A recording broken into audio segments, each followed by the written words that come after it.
335F.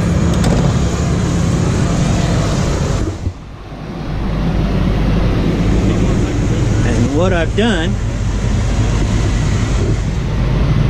is we hooked into the switched 24-volt power source. This turns off when you turn the key off. So our red wire goes there. We made a ground on the air conditioner mounts. And we also ran a ground over to our relay. Now on our relay, our ground goes to 87. And on a Cat 335 and a Cat 336, the upper right button is the breaker circuit.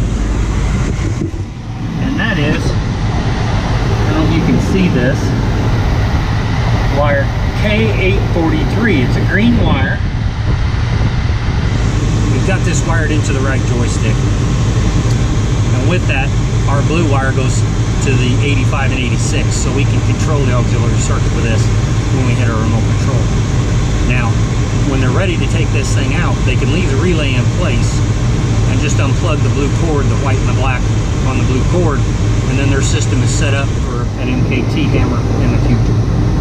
Again, this is a Cat 335, and this is the same on a 335 and a 336, I know that for sure. We will tuck this back up and zip tie everything in. Right now we're just checking for functionality and setting the flows.